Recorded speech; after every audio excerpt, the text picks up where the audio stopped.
Ang asawa kong tinitingala ng lahat. Ating subaybayan ang buhay ni Daryl Darby. Magandang araw mga ka-master. Salamat sa patuloy na pagsuporta sa ating channel. Ang iyong pag-subscribe ang aking lakas, malaking pasasalamat ko sa inyo. Kabanata 2971. Gayunpaman, si Chester ay walang kaunting pakikiramay. Ang Florian na ito ay nagawa ng maraming mga bagay na sumasakit sa mundo at mga ngatuwiran at hinayaan si Donohue na sakupin ang kanyang katawan na itinuturing na mura. Pinag-uusapan kung saan kahit na kinamumuhian din ni Donohue. Hindi ito kasing tuso at mapanghamak tulad ni Florian. Higit sa lahat, nasa magkatulad na linya sina Chester at Donohue sa oras na ito. Nakita siya na sinasakop si Florian, natural na hindi nila ito pipigilan. Umalis ka sa aking katawan hour. Si Florian ay patuloy na umuungal, tuluyang nawala sa isang siklab ng galit. Sino ka sa huli, bakit mo ako sorpresahin? Hoy! Boses pagkatapos bumagsak, ang tinig ni Donohue ay naririnig sa isip ni Florian, Master Florian, noong nagpunta ka sa Westrington Palace noon, respeto mo. Ngayon na lumipas ang 3 taon, mas malakas ka pa. Panipi. Nang marinig ito, malamig ang mukha ni Florian. Ito ang tinig ni Donohue, hindi ba siya patay? Hindi ba dapat ang kaluluwa ay nasa mundo ng multo?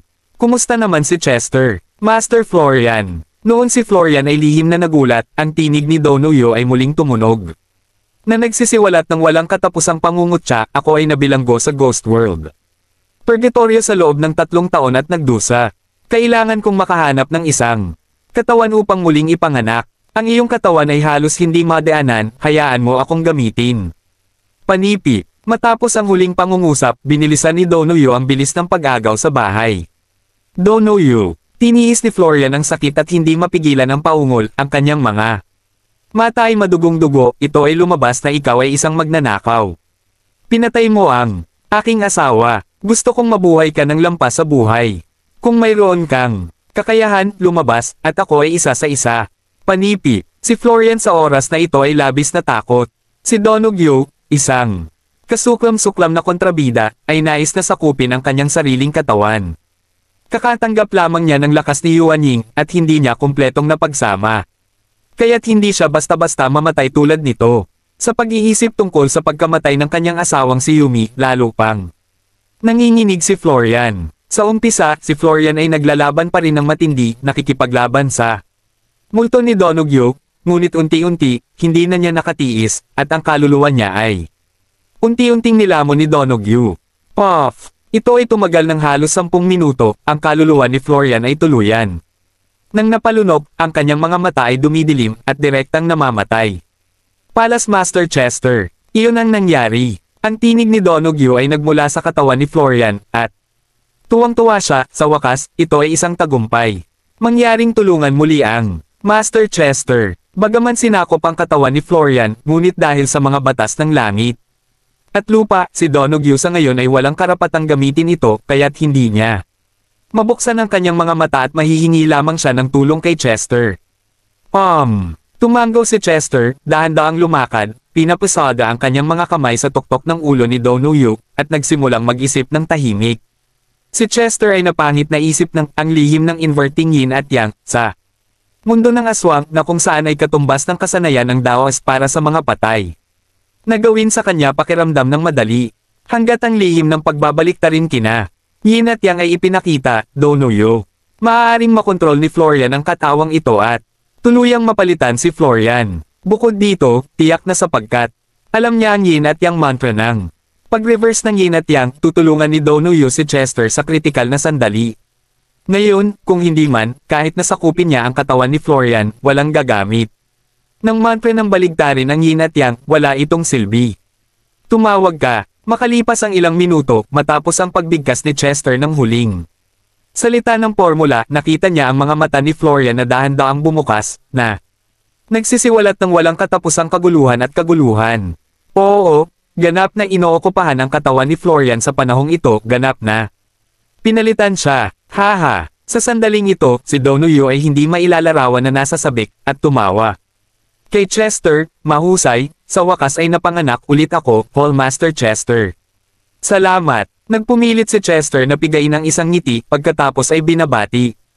Kita, ngunit nililinaw ko na may kasabihan, dahil sa muling pagsilang mo, dating. Tunggalian upang magwakas, sana ay panibagong simula ka, tigilan mo ang salot ng mga ilog at lawa. Saying this time, medyo pangit wala akong lakas, at ang tunog ay napakaliit. Na hindi ko ito naririnig kung hindi ako nakikinig ng mabuti. Naubos niya ang maraming panloob na lakas dati, at nasugatan ni Florian. Ginanap lamang niya ang inverted yin at yung secret technique para kay Donoyo. Kaya't siya ay sobrang mahina sa ngayon. Hindi man sabihing ang nagtatanim, kahit ang isang ordinaryong tao ay maaaring talunin siya. Kabanata 2972. Tumawag ka. Pagmamasid kay Donoyo na umalis, tumigil sa pag-iisip si Chester, nakaupo na naka-crossleg, at nagsimulang mag-practice at makabawi. Sa kabilang panig, pagkatapos na umalis si Daryl sa lungsod ng imperyo kasama si Yvette, lumakad siya nang higit sa 2 oras at dumating sa isang lambak. Ang lambak na ito ay may isang matahimik na kapaligiran. Nang dumaan si Daryl dito dati, naisip niya na ito ay isang magandang lugar. Nakatago ito at angkop, para magpahinga si Yvette at iba pa. Pagdating, pinangunahan ni Daryl ang karamihan na mag-set up ng ilang simpleng mga tent. Si Mia Oying at Yanhong ay kapwa-diwata ng espiritu sa lugar ng ilusyon. Nang una silang dumating sa Gyusho Continent, bigla silang naramdaman na kakaiba kahit saan. Si Yanhong ay may malamig at mayabang na pagkatao at bihirang magsalita. Si Mia Oying ay banayad at mabait, wala siyang anumang pagpapanggap, at di nagtagal ay naging isa sa lahat, daw Master Lo. Pagkatapos ng pansamantalang pag-ayos, natagpuan ni Daryl si Lu Dongbin na may taos-pusong ekspresyon, mangyaring humingi rin ng tulong kay Daw Master upang ang mga miyembro ng aking pamilya ay magkaroon muli ng kanilang lakas. Nang hindi masyadong mailusyon noon, si Lu Dongbin sinabi na mayroong isang paraan upang pagalingin ito. Ang bawat isa sa pamilyang Carter, palagi itong itinatago sa kanyang puso ni Daryl. Tumawag ka. Nararamdaman ang pagpipilit sa mukha ni Daryl, hinaplos ni Lu Dongbin ang kanyang balbas at bahagyang ngumiti. Mayroong mga paraan upang gawin ito, ngunit maraming mga nakapagpapagaling na materyales ang kinakailangan. Tulad ng sinabi niya, gumawa ng listahan si Lu Dongbin. Mabilis na tumingin si Daryl at natigilan. Nakita ko na maraming mga elixir sa listahan, higit sa kalahati sa mga ito ay bihirang mga espiritu ng damo, at marami ako sa aking sariling katawan, ngunit mas masama pa rin sila. Ano ang dapat kong gawin kung walang sapat na halaman? Hindi ito malayo mula sa South Cloud Imperial City. Ang imperial na lungsod ay buhay at buhay. Dapat mayroong mga halaman sa parmasya na kailangan mo. Ito ay isang kaguluhan lamang sa palasyo ng imperyo. Sa oras na ito, ang buong lungsod ng imperyo ng South Cloud ay nasa ilalim ng batas militar, at dapat imposibleng pumasok. Sa pag-iisip tungkol dito, nakasimangot si Daryl, lihim na nababalisa. Daryl, sa sandaling ito, dahan-daang dumating si Debra at marahang sinabi. Narinig kong sinabi ng mga tao na mayroong isang Phaeon Peak sa Hilagang Silangan ng South Cloud Imperial City, napapataas sa mga ulap, at maraming mga bihirang bagay. Dito, maaaring makapunta roon upang hanapin. Panipi, pagdinig nito, ang mga mata ng hangin na dar ay lumiwanag, gumiti at sinabi, tumingin sa akin, simpleng balisa, bumili ng herbal, maaari tayong pumili. Sabi ni Daryl at aalis na ang hangin. Gayunpaman, bago umalis, hindi nakalimutan ni Daryl na ipaliwanag kina Mia Oying at Yanhong, hayaan silang manatili dito, at protektahan ang lahat. Dapat mong malaman na lahat ay nawala ng panloob na lakas. Kung may dumating na kaaway, tiyak na hindi posible na umasa kay Lu Dongbin. Mas mahusay na panatilihin ang parehong Mia Oying at Yanhong upang siya ay umalis na may kapayapaan ng isip. Daryl, hayaan mo akong sumama sa iyo. Sa oras na ito, si Yvette ay ngumiti ng mahina at sinabing, alam ko ang maraming espiritu ng damo, at maaari kitang tulungan pumili ng ilan. Kapag sinabi ito, sinabi ni Yvette na mainit, mga mata. Ngunit nagniningning, na umaasa, sa loob ng maraming taon, matagal na ang panahon mula nang mag-isa ako. Kasama si Daryl. Mabuti. Tumanggaw si Daryl. Sa nasabing iyon, nagpaalam ang dalawa sa lahat at sumugod. Yung kabila, New World Palace, ang Hall of Harmony, ang pahingahan ng Emperor, ay tahimik at tahimik. Sa oras na ito, nakaupo si Haring Kenny sa malambot na sopa sa Jardine Hall. At ang mga nakapaligid na bintana ay salyadong lahat na ginagawang masigla ito. Bilang karagdagan, nagbigay ang Hari Kenny ng isang espesyal na utos na limitahan ang Jardine Hall bilang isang pinaghihigpitan na lugar at walang dapat payagan na lumapit dito ng walang kautosan. Masasabing pagkatapos ng pag-inom ng gamot ng messenger ng Gong Hao at pagiging tuta ng Hades, ganap na nagbago si Haring Kenny. Sa sandaling ito, isang ulap ni Hinchi ang pumasok at pagkatapos ay isang madilim na anino ang dahan-daang pumasok sa Hall of Harmony, ang kanyang maputlang mukha, nang walang anumang ekspresyon, at pinuno ni Hinchi ang kanyang buong katawan. Ito ang messenger ng Gong Hao. Tumawag ka. Kabanata 2973. Pagkakita kay Gong Hao, mabilis na bumangon si Haring Kenny, at sinabi sa isang magalang na tono, biglang lumitaw ang messenger, ngunit ano ang order? Si Gong Hao ay bahagyang ngumiti, ikaw ay ang New World Continent. Ang Emperor ng China, ang 89 na araw na santo, ay dapat may alam tungkol sa pagtitipon ng South Cloud Imperial City. Panipi. Oo. Ang hari ay mabilis na tumango. Si Gong Hao ay hindi nagsalita ng kalokohan, at dahan-daang sinabi, ang iyong kamahalan Hades ay nagdala sa iyo ng isang misyon. Nais niyang gumawa ka ng isang misyon sa South Cloud Palace. Ano? Nang marinig ito, natigilan si Haring Kenny. Upang makapunta sa South Cloud Palace, kailangan mong dalhin ang mismong misyon. Hiningi ni Haring Kenny ang malawak na pagbabago ng hitsura, ang palace ay nagpatuloy. 9 na araw sa suporta ng pamilya ng Royal Cloud, ay agad na may deploy ang malaking hanay, at pagkatapos ay ibabalik ang domain ng Diyos. Ang kapangyarihan ni Hades, magsalita, detalyadong nagbigay ng ilang detalye si Gong Hao. Tumawag ka. Matapos malaman ang sitwasyon, huminga ng malalim si Haring Kenny at tumango, tiyakin ng messenger, tiyak na hindi ko pababayaan ang mga inaasahan ng kanyang Pluto. Makalipas ang ilang minuto, agad na ipinatawag ni Haring Kenny ang utos at mabilis na humantong sa libu-libong mga elite mula sa Imperial Forest Army. Tumakbo ng mabilis ang South Continent. Tuldok. Sa kabilang panig, dinala ni Daryl si Yvette, kinakausap at tumatawa sa daan. Sa totoo lang, ito ang kauna-unahang pagkakataon na nakakasama ni Daryl si Yvette matapos siyang bumalik mula sa ligaw at taksil na kaharian. Magkasama ang dalawa na napakatamis. Makalipas ang 3 oras, sa wakas nakarating siya sa Pheon Peak. Nakita ko iyon sa daanan ng bundok, maraming tao ang umakyat sa bundok upang mangalap ng gamot, pati na rin ang ilang mga nagtatanim. Gayunpaman, hindi nito hadlangan ang kalagayan ni Daryl at Yvette. Ang iba ay pumili ng ibang tao at ng kanilang mga sarili nang hindi nakikialam sa isa't isa, lalo na naisip na sa pamamagitan ng paghahanap ng lahat ng mga halamang gamot.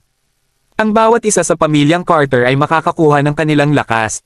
Walang pakialam. Sina Daryl at Yvette, masaya sila. Ang hitsura ni Daryl at Yvette ay nakaakit din ng pansin ng maraming mga nagsasanay at tao. Maraming lalaki ang tumingin ng diretso kay Yvette. Ang ganda talaga. Sa damdamin, ang mga taong ito ay hindi nakalimutan ang kanilang sariling mga gawain, at patuloy na naghahanap ng espiritual na damo sa bundok. Nakita ni Daryl na ang mga taong ito at magsasaka ay maabot lamang ang kalahati ng bundok, at sa itaas ay may isang matarik na pader ng bundok na napakasama at napakahirap para sa mga ordinaryong magsasaka na lumipad, pabayaan.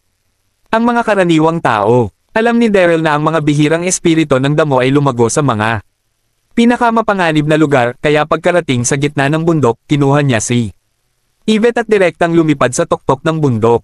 Si Yvette ay walang panloob na lakas at mahahawakan lamang siya. Hawak sa mga bisig ni Daryl, ang magandang mukha ni Yvette ay namula, ngunit medyo nahihiya din. Sa susunod na segundo, daing ni Yvette, maraming tao ang nanonood. Bahagyang ngumiti si Daryl, hawak ko ang aking asawa, ano ang kinakatakutan?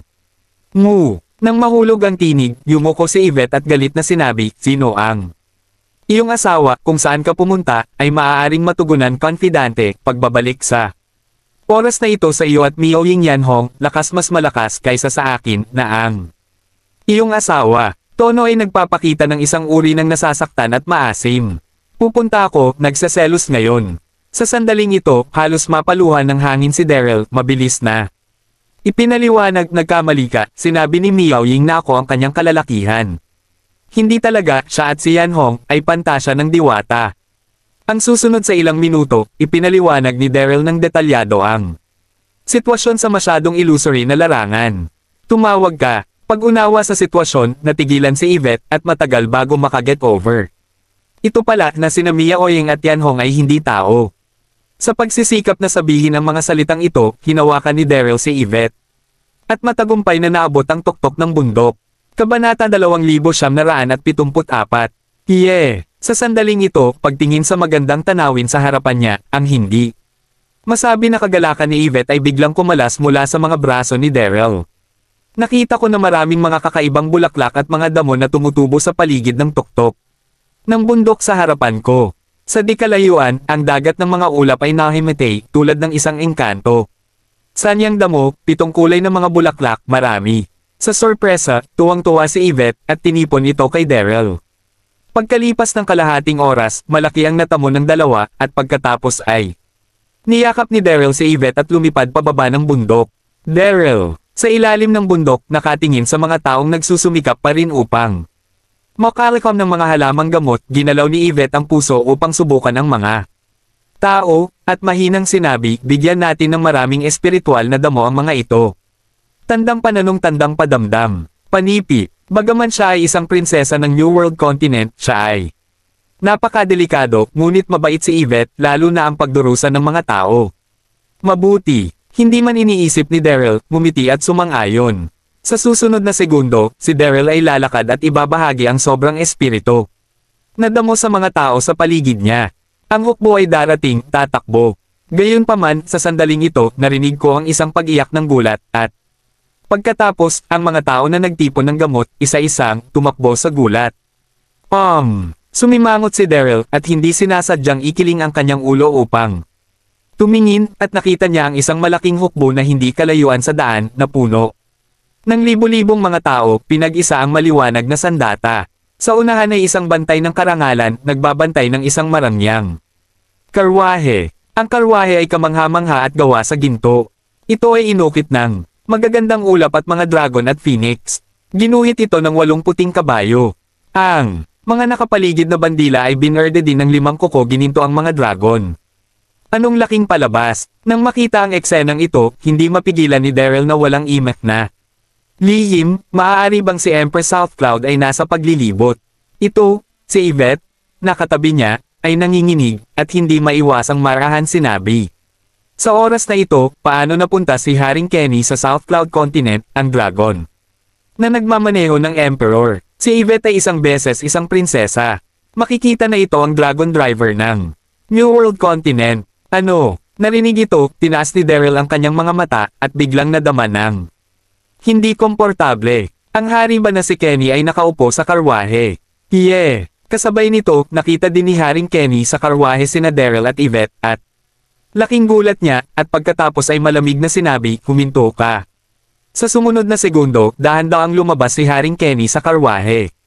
Nakatingin ang kanyang mga mata. Daryl, saan talaga ako hindi makikilala sa buhay?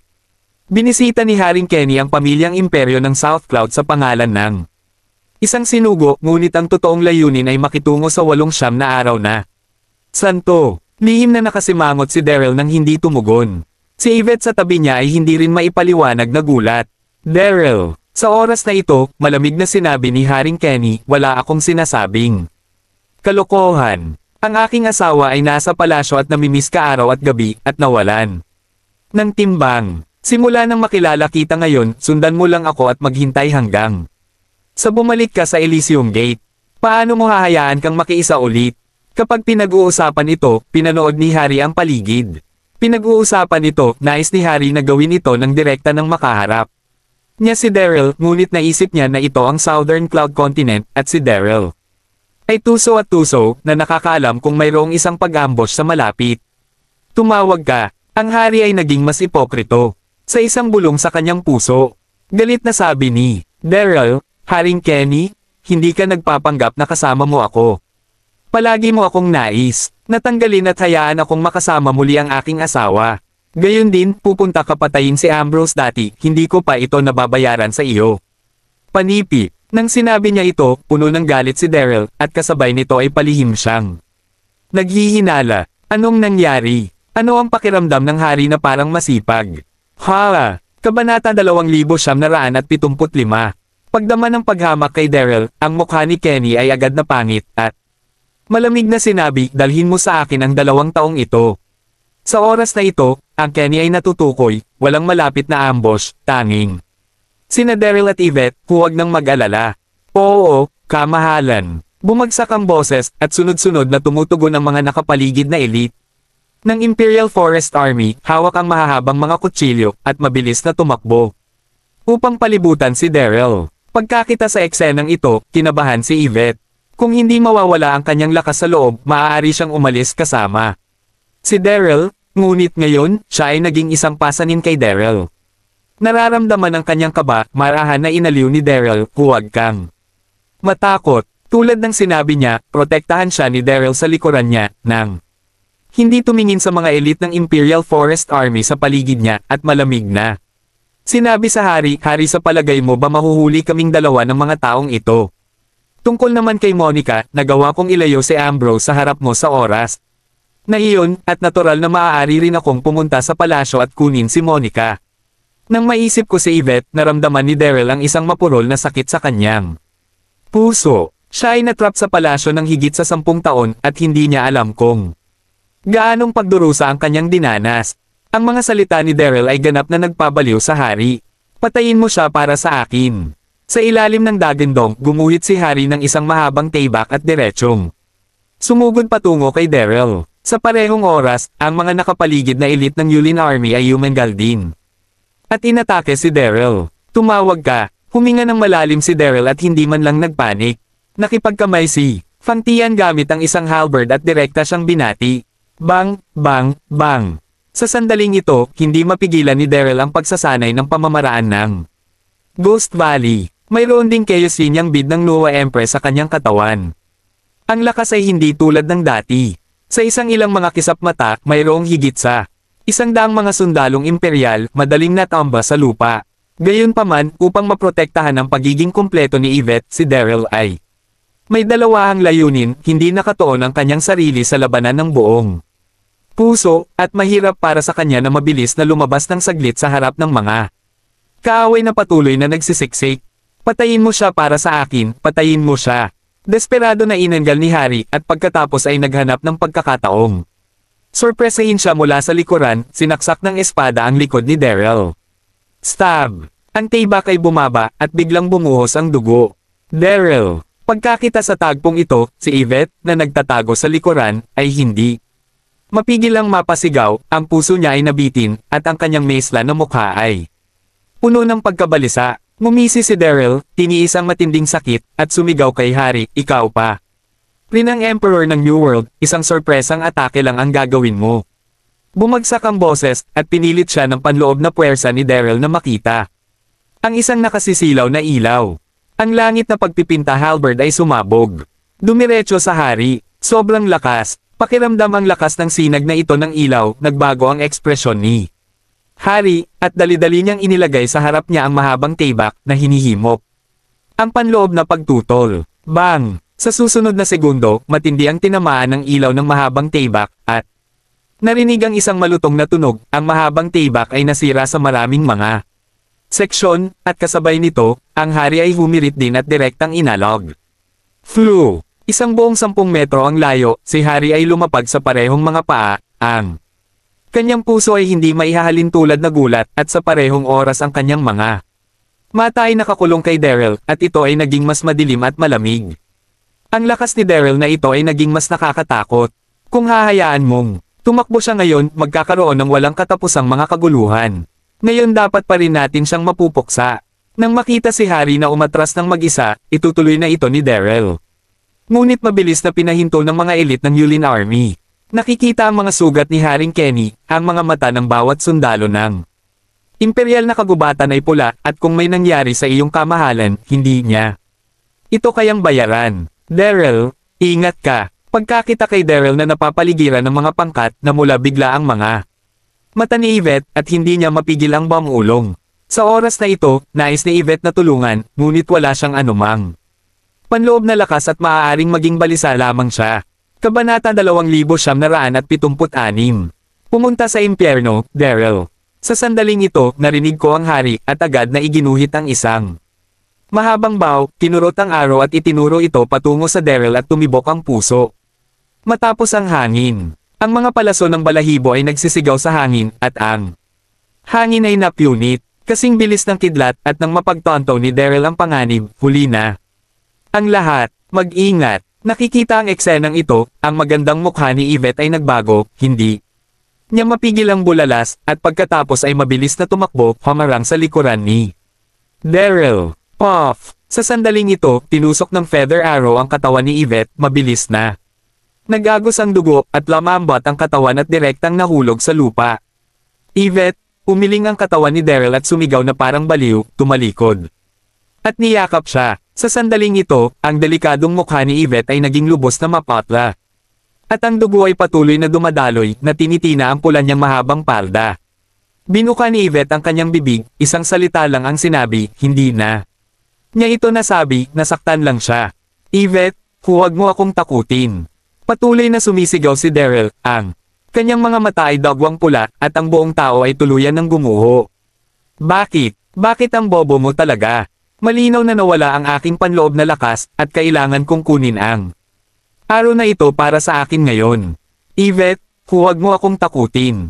Sa ilalim ng sakit ng puso, marahang niyugyug ni Daryl ang katawan ni Yvette, nasamid ang boses nito, at hindi mapigil ang maluha ang luha. Naisip ko na sa pagkakataong ito ay lumabas ako upang mangolekta ng gamot at maibabalik ang kanyang lakas at iba pa, ngunit paano ko hindi maaasahan na makakaharap nila si Harry. Bukod dito, si Yvette ay nasugatan para sa kanyang sarili. Kung alam ko ito, isasama ko siya. Pakikinig sa tawag ni Daryl, ang mahinang mukha ni Yvette ay nagpisil ng ngiti. Mabuti ako, huwag kang maging komportable. Huminto ka sa pagsasalita, tigilan mo ang pagsasalita, babalikan ka agad. Ang luha ng hangin, pagmamadali, hindi mapigilan lahat. Bumalik ka. Sa sandaling ito, ang sulok ng bibig ni Haring Kenny ay malupit, at malamig niyang sinabi, ngayon kayong dalawa, ni alinman sa inyo ay hindi maaaring umalis. Gumawa tayo ng isang pares ng mga desperadong mandarin na pataw na magkasama. Ang boses ay nahulog, at winagayway ni Harry ang kanyang kamay, muling. Sumiksik ang mga nakapaligid na elite ng Imperial Forest Army. Sa sandaling ito, ang mga mata ni Daryl ay labis na dagwang pula, at pagkatapos ay marahang inilapag si Yvette, hinawakan ng mahigpit ang pagpipinta ni Fang Tian, at tumingin sa paligid. Lahat ng kailangan mong mamatay. Roar! Kapag ang tinig nahulog, Daryl ang kanyang mga panloob na puwersa. Sa isang maikling panahon, isang sumisindik aura, at ang hangin ay pangit sa loob ng 1 kilometro. Ng isang radius, kailangan kayong mamatay, lahat kayong mamatay. Namamaos na ang boses ni Daryl, at sa ilalim ng dagandong, bigla niyang itinaas ang kanang kamay. Lahat ng saloobin ay nahihiya. Ang boses ay nahulog, at ang mga kulog ay gamulong sa kalangitan. Pagkatapos, isang bagyo na kumpleto ang kuryente ng panloob na puwersa, tulad ng isang malaking buhawi na bumalot sa nakapalibot na Imperial Forest Army. Libo-libo ng mga piling tao ng Yulin Army ay sumigaw ng walang oras upang umiwas. Sa mas mababa sa 10 segundo, higit sa kalahati ng higit sa 3,000 mga tropang imperial na kagubatan ay nahulog sa isang pool ng dugo. Nang makita ang eksenang ito, naramdaman lamang ni Harry na humigpit ang kanyang anit at ang buzz ng kanyang utak. Napatay ang napakaraming mga subordinate na may isang paglipat lamang. Daryl, ngayon, bilangin mo ang maswerte ngayon, magkakaroon tayo ng ilang oras sa paglaon. Hirit na sumigaw si Harry, at pagkatapos ay umalis kasama ang natitirang Yulin Army sa kahihiyan, Kabanata 2977. Totoong-totoo, nais ni Harry na manirahan kasama si Daryl ng walang katapusan, ngunit naisip na mayroon siyang mga mahahalagang bagay na dapat gawin, at sa wakas ay pinili niyang umatras. Naisip ito ni Harry, hanggat na kumpleto niya ang mga bagay na ipinagtapat ng kanyang kamahalan na si Hades, pagdating ng oras, gagantimpalaan siya, upang makitungo siya kay Daryl. Ginawa mo, nang makita ang pag-alis ni Harry kasama ang kanyang mga nasasakupan, nais itong ituloy ni Daryl, ngunit kung isasaalang-alang ang pinsala ni Yvette, pinigilan pa rin niya. Yvette, hawakan mo, dapat kang humawak. Sa susunod na segundo, mabilis na kinuha ni Daryl si Yvette at lumipad sa Hangin, ang kanyang mukha na puno ng pagkabalisa at pagkabalisa. Daryl, sobrang lamig ng pakiramdam ko, mamamatay na ba ako? Mahinang sabi ni Yvette, pinaparamdam nito ang mga tao na nababagabag. Huwag kang magsalita ng kalokohan, hindi ka mamamatay, hindi kita. Pinapayagan na mamatay ka. Mahigpit na niyakap siya ni Daryl, naramdaman lamang na nanginginig ang kanyang puso at kasabay nito ay bumilis siya. Makalipas ang ilang oras, dinala ni Daryl si Yvette at sumali sa Dax at iba. Sa isang saglit, ang lahat ay nagpapanik nang makita na si Yvette ay malubhang nasugatan. Kasunod nito, ginagamot ni Lu Dongbin si Yvette para sa kanyang pinsala. Sa pagsasalita tungkol dito, natutunan ni Daryl ang mga kasanayan sa medisina mula kay Divine Farmer at mayroon din siyang promise pill art, ngunit ang mga pinsala ni Yvette ay masyadong seryoso at si Daryl ay hindi sigurado. Ngunit si Lu Dongbin ay naiiba, siya ay isang mahusay na master ng Taoism. Makalipas ang 2 oras, lumabas si Lu Dongbin sa tent, mukhang pagod. Nagmamadali si Daryl at nagtanong na balisa, Dao Changlo, kumusta si Yvette? Si Lu Dongbin ay ngumiti ng bahagya, at inaliw, Sectmaster Darby, maayos si Miss Yvette, ngunit ang araw na iyon ay tumusok sa kanyang puso, natatakot akong mamatay siya kung lumalim siya, ngunit mabuti na siya ngayon, kaya't makapagpahinga. Kalamang pagkatapos, tumawag ka, naririnig ito, mahaba ang hininga ni Daryl na hininga, malakas na tumatawa. Patuloy na nakadirekta kay Lu Dongbin, salamat, salamat. Walang tigang ng ngiti, kumaway ang kanyang kamay upang ipahiwatig wala. Pagkatapos ay sinabi niya ng solemn na, oo, may isa pang bagay. Nang inilabas ko, ang araw ngayon lang, nalaman ko na may isang uri ng nakakaloko na lason na natitira sa araw. Bukod dito, ang ganitong uri ng mapanira ang lason ay napakasama. Makakasagupa mo ulit ito sa hinaharap, mag-ingat ka. Narinig ito, natigilan si Daryl. Noong una kong pagkita, naramdaman kong iba si Harry mula sa dati. Ngayon, natagpuan ni Lu Dongbin ang mapanirang lason sa palaso. Pwede ba, siya ay may kaugnayan din kay Hades? Okay. Nang iniisip pa ito ni Daryl, bahagyang ngumiti si Lu Dongbin, gagawa ako ng isang pangontra sa lahat. Tulad ng sinabi niya, dahan-daang lumayo si Lu Dongbin. Tumawag ka. Nang makita si Lu Dongbin na naglalakad palayo, hindi naghintay si Daryl na maglakad papasok sa tent. Sa tent, nakahiga si Yvette, mapatla pa rin ang mukha. Ang kanyang mga mata ay nakapikit ng mahigpit at ang kanyang mga pilik mata ay kumurot ng bahagya na nakakaawa. Lumapit sa kanya si Daryl at tiningnan siya ng tahimik, pakiramdam ng hindi masabi na pagkakasala sa kanyang puso. Bilang isang marangal na prinsesa, pagkatapos na sundin ang kanyang sarili. Si Yvette ay nagdusa ng labis sa mga nakaraang taon, ngunit hindi niya ito binigyan ng kaligayahan, at siya ay malubhang nasugatan ng hari at halos namatay. Sa kasamaang palad, wala siyang mga alalahanin sa buhay ngayon. Daryl. Nang lihim na sinisi ni Daryl ang sarili, nagising si Yvette at hindi mapigil ang bamulong ng marahan. Reaksyon ni Daryl at marahang hinaila ang kamay ni Yvette, Yvette, bakit mo ako hinaranggan kanina ng araw? Huwag gawin ang mga kalokohang bagay sa hinaharap. Si Yvette ay ngumiti ng mahina, na may mahinang tono, ngunit seryoso, ikaw ang aking asawa, delikado ang sitwasyon sa oras na iyon. Siyempre kailangan kong harangan ito para sa iyo. Kung hindi, kung may mangyari sa iyo, ano ang ibig sabihin ng buhay? Nanginginig ang puso ni Daryl at hindi masabi kahit anong galaw. Sa susunod na segundo, marahang yamakap si Daryl sa kanyang mga braso. Kabanata 2978. Pakiramdam ang init ni Daryl, sinamantala ni Yvette ang kalakaran upang mailagay ang kanyang mukha sa kanyang puso, ang kanyang magandang mukha ay nagsiwalat ng isang masayang ngiti. Sa loob ng maraming taon, ako at si Daryl ay nagtipon at naghiwalay pa. Sa oras na ito, naisip lamang ni Yvette na si Daryl ay nakahawak sa sarili. Tumawag ka. Sa sandaling ito, nakatingin kay Yvette mula sa isang malapit na saklaw, na may namumulang mga labi, sabay hinalikan ni Daryl. Sa sandaling ito, nanginginig ang katawan ni Yvette, at naramdaman niya ang pagbas ng utak at lamambat ang kanyang buong katawan, at pagkatapos ay dahan-dahan niyang ipinikit. Para sa isang sandali, ang kapaligiran ng tolda ay hindi mailalarawan. Mainit, Sister Yvette, ngunit sa sandaling ito, may sigawan sa labas, na tinig ni Sarah. Sa susunod na segundo, ang tabing kurtina ay itinaas, at Sarah lumakad ng Mabilis, ang kanyang maisla na mukha na puno ng pagkasabik, Sister Yvette, kumusta? Halfway through, nanginginig ang katawan ni Sarah nang makita ang sitwasyon. Sa harap niya, nakita ni Sarah na si Daryl ay may pagmamahal kay Daryl at si Yvette ay nakasuot lamang ng kalapastanganan, at ang buong tao ay nakalagay sa mga bisig ni Daryl, at silang dalawa pa rin. Ito, kapatid na lalaki at kapatid na si Yvette. Matapos ang lahat ay manirahan dito, si Sarah ay lumabas upang magtanong tungkol sa balita. Pagkatapos ng lahat, wala siyang mukha, at lahat ay hindi nag-alala. Bumalik lamang siya at nalaman na si Yvette ay nasugatan.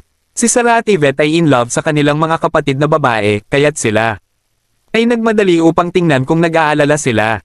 Hindi inaasahan, nandoon pa rin si Daryl. Sa susunod na segundo, nag-react si Sarah, ang kanyang maisla na mukha ay namula. Sa oras na ito, ang Sarah ay lumago ng husto, at bigla niyang naintindihan. Naginulo niya ang dalawang mundo ni na Daryl at Yvette. Kapatid, si Sarah ay medyo nahiya, mabilis na nakapikit, at nakangiting sinabi, wala akong nakita. Si Daryl ay medyo nahiya din, ang maliit na batang babae na ito ay Samira lamang. Mabuti na lang at hindi na sila lumayo pa ni Yvette, kung hindi, mas nakakahiya pa ito. Sa pag-iisip tungkol dito, napakamot ng ulo si Daryl, magsalita ka, lalabas. Ako sandali, lumabas siya ng tent, kasabay nito, si Yvette ay labis ding nahihiya, pinong mukha, tulad ng isang hinog na pulang mansanas. Nang makita si Daryl na lalabas, hinabol ni Sarah ang kanyang mga labi at lumakad. Nang makarating siya sa harap, kinuha ni Sarah ang kamay ni Yvette at nagtanong ng may pag-aalala, Sister Yvette, ano sa palagay mo ngayon? Nag-aalala. Akong mamatay nang marinig kong nasugatan ka lang ngayon. Okay lang, Yvette sa isang ngiti, sinabi niya, sa kabutihang palad. Inalagaan siya ni Dao Changlo. Phew! Nang marinig ito, tuluyan na ring kumalas ang puso ni Sarah na nabitin. Sa susunod na segundo, naisip ni Sarah ang eksena ngayon lamang at nakangiting tumingin kay Yvette, Sister Yvette, kailan kayo at ang aking kuya na kasal? Maghintay para sa sitwasyon na tumatag. Mahinang tumugon si Yvette, at tinanong, bakit mo tinatanong ito?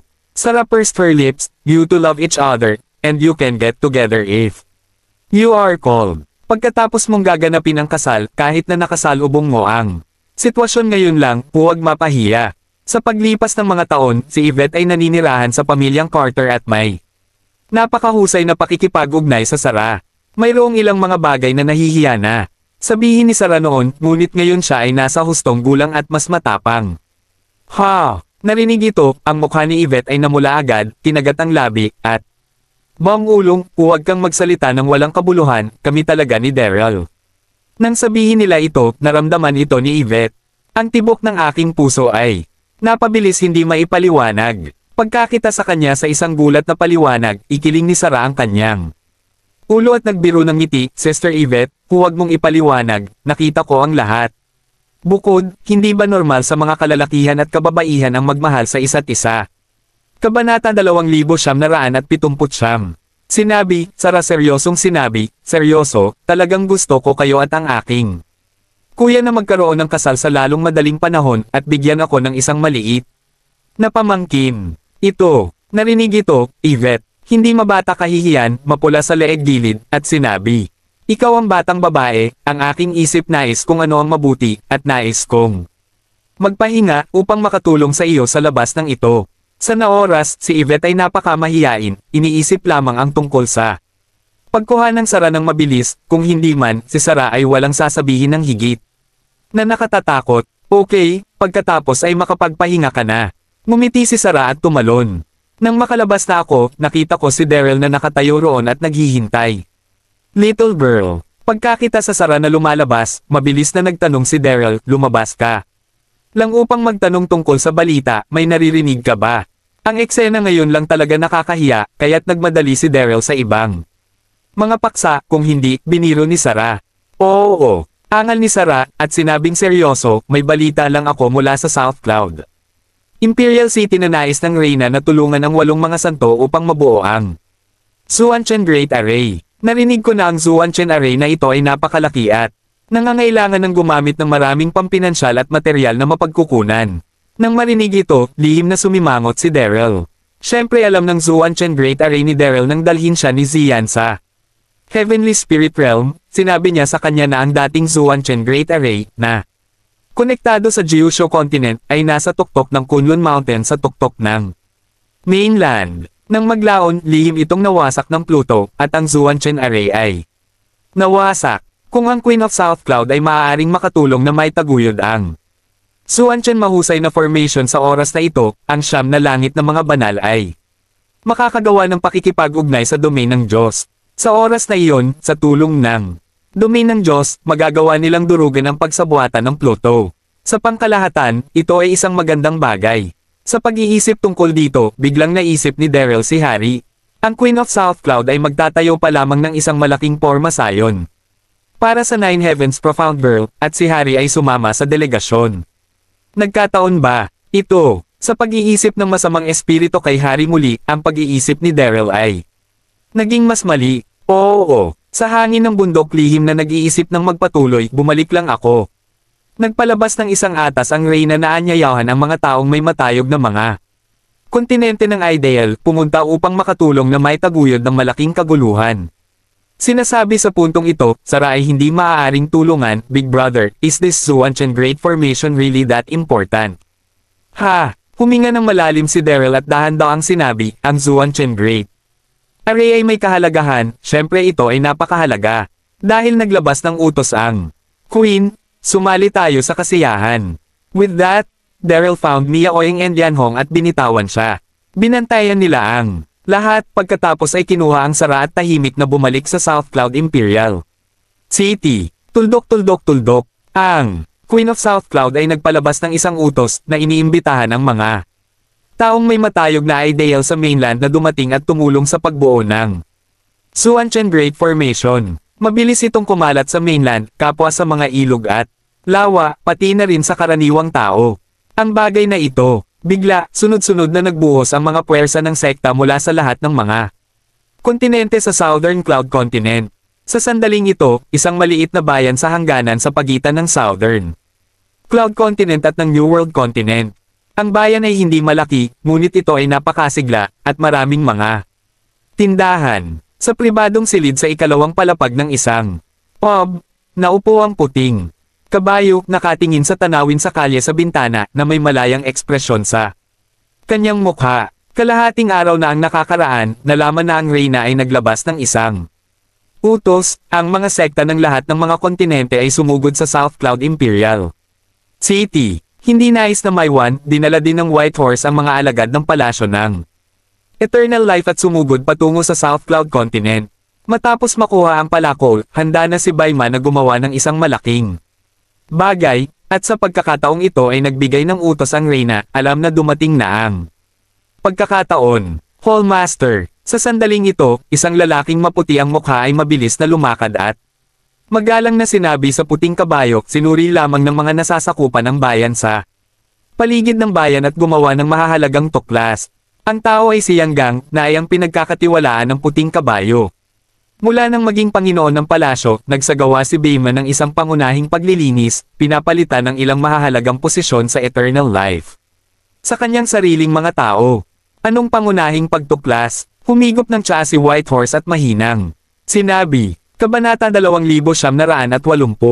Yanggang ay hindi direktang sumagot, ngunit tumingin sa paligid ng ilang linggo, tinitiyak na walang ibang tao, at lumakad. Nang makarating siya sa harap, ibinaba ni Yanggang ang kanyang boses at sinabing, Hallmaster, parang nakita ko lang si Palace Master Chester. Ano? Narinig ito, nanginginig ang puting kabayo at halos maglupusay ng tsaa. Si Chester ba? Hindi ba siya patay? Pinagmasdan ko siyang nahulog sa kailaliman ng aking sariling mga mata. Paano ito magiging buhay? Sa susunod na segundo, sinubukan ni Baima na huminahon at malamig na. Sinabi, Yanggang, sigurado ka bang nabasa mo ito ng tama? Mabilis na sinabi ni Yanggang, ang mga nasasakupan ay hindi naglakas loob. Nalinlang din ng Panginoon, si Chester talaga at tila pupunta siya sa South Cloud Continent. Panipi. Habang nagsasalita, detalyadong sinabi ni Yanggang tungkol sa nakita niya.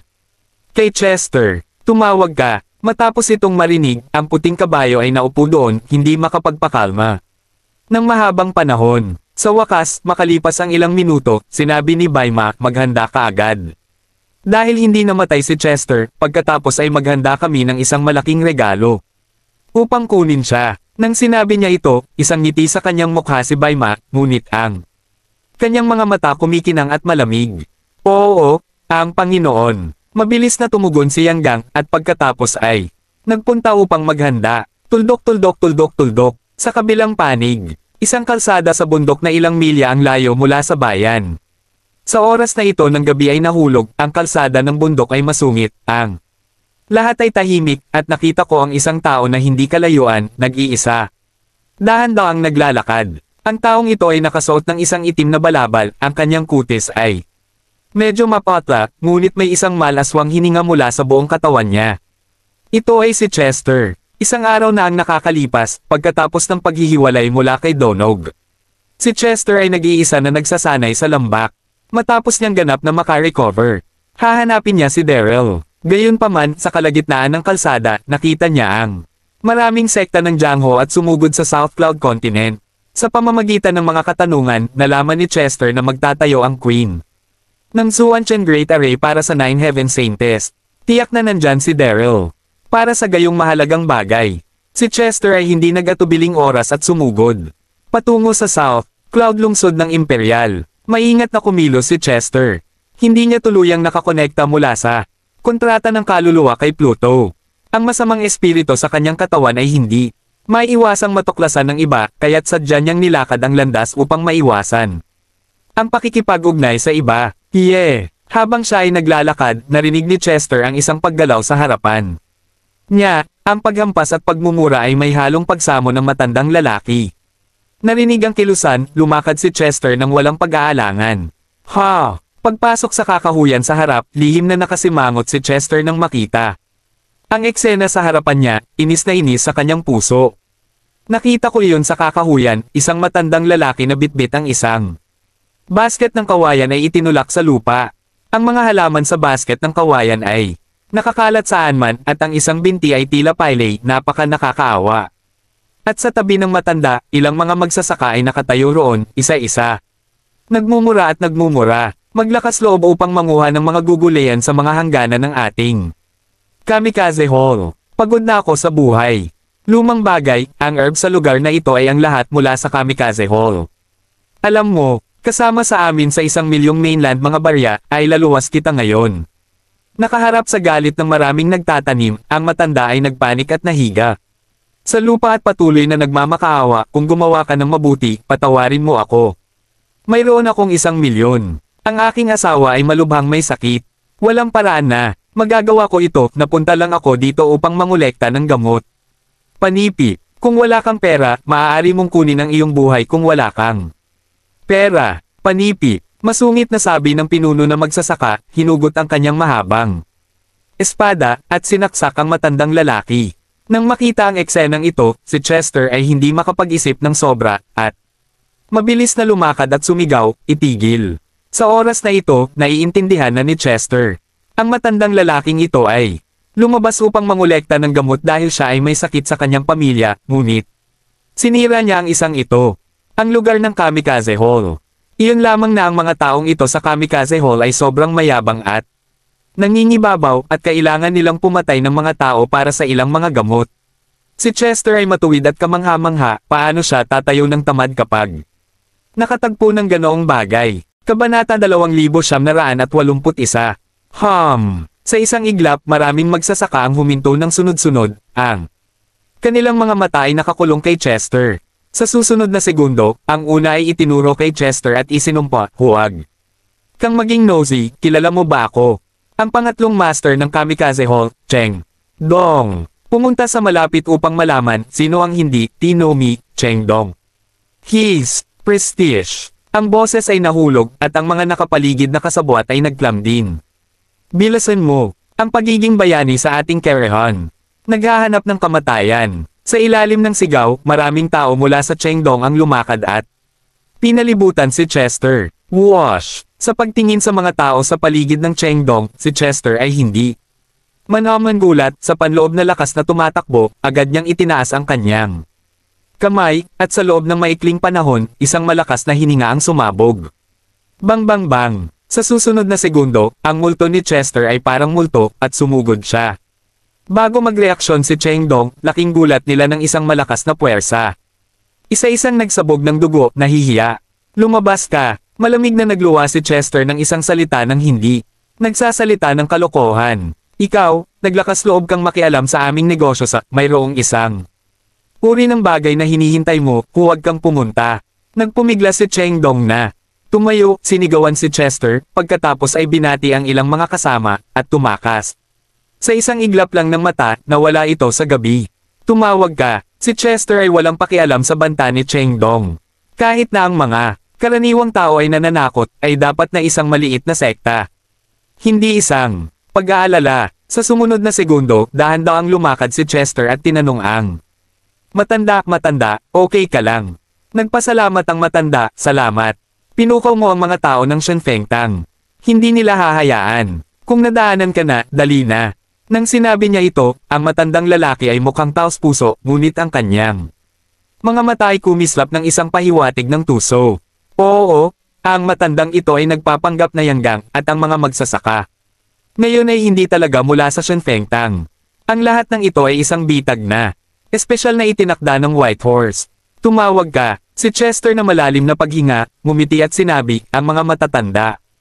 Huwag mag-alala, hindi ako natatakot sa hangin tao ng Diyos Church, ang iyong mga binti ay hindi maaaring lakad, ibabalik kita. Tingnan ang harap ng matanda lumpo. Ang tao, mabait magpasya sa mabubuting tao na gawin ito. Sa ganitong paraan, nais kong pasalamatan ang dakilang tagapagbigay. Ipinahayag ni Yanggang ang kanyang taos puso na gulat at paulit-ulit na. Pinasalamatan siya. Pagkatapos, kinuha ni Yanggang ang mga halaman na nakakalat sa lupa at lumakad patungo sa hindi kalayuan sa suporta ni Chester. Hindi nagtagal nang makarating siya sa isang malungkot na bakuran sa labas. Nang nayon, ngumiti si Yanggang at sinabi, narito, ang aking asawa ay magpapahinga. Dito. Ito ay talagang isang nakakagambalang tagabigay. Tumanggaw si Chester, at sumimangot ng palihim. Nakita ko na sa bakuran na ito, ang mga damo ay labis na tinubuan, at ang mga dingding ay nakalawit at nawasak. Paano ito magiging isang lugar para manirahan? Ang mga tao, ngunit Chester ay hindi nag-isip tungkol dito. Pagkatapos ng lahat, ang matandang nasa harap niya ay mukhang mahirap na tao. Kung siya ay mayaman, hindi siya sasabihin upang makaipon ng gamot sa gabi. Tutulungan kita, Chester said, at tinulungan si Yanggang na makapasok. Pagdating niya sa silid, napagtanto ni Chester na may mali. Ang silid sa harap niya ay natabunan ng alikabok, at ang mga sulok ay natakpan ng mga cobwebs. Malinaw na iniwan ito ng maraming taon. Bukod dito, walang laman, walang asawang si Yanggang ang nagsabi. Sa pagdududa, Chester walang malay na sinabi niya, matandang tao, ikaw.